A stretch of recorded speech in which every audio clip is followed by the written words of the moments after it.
Would you pay 237,000 naira for this smartphone? Well, this is the Pova 6 Neo from the Tecno Pova series that comes with a huge battery capacity of 7,000 milliampere, which the Pova series is known to retain. For the design, this device gives that futuristic feel with a glossy finishing that makes it look like an actual gaming device. But is it? Now, because of the 7,000 mAh battery capacity in this phone, the phone looks thick but feels light to hold at hand.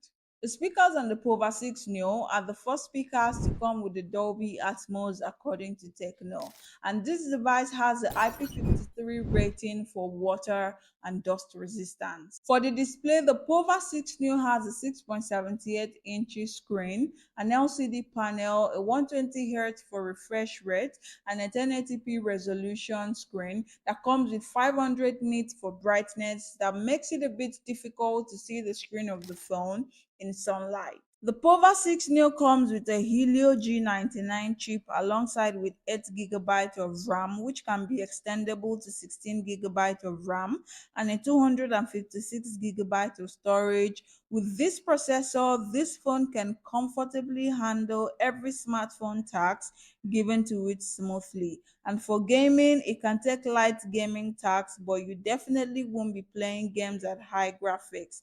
The phone comes with an iOS 14 and Android 14 version. And for the battery, I already said in the intro of this video that the Pova 6 Neo has a 7,000 mAh battery capacity, which can last an average users for at least 48 hours with no intense usage. And the phone takes at least 2 hours and some seconds to charge from 0 to 100. Then in the pack, you get a 33 watts charger to power your device. For the camera, the Pova 6 Neo has a 50 megapixel for the main camera and a 8 megapixel for the selfie camera. Definitely not the best, but it's not the worst either. A little average, I would say. To add to that, the Pova 6 Neo has a live wallpaper settings, to enhance the user experience. And overall, the performance and the battery capacity and everything about the device is okay for the device at this price point. At the time of recording this video, this device is selling for just 237,000 naira, depending on the store you're buying it from. And for my previous question, would you be buying this smartphone at this price point with the average performance and not so great features?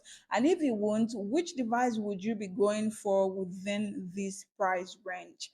That is all for now. Don't forget to hit the like and subscribe for more. And until the next one, bye for now.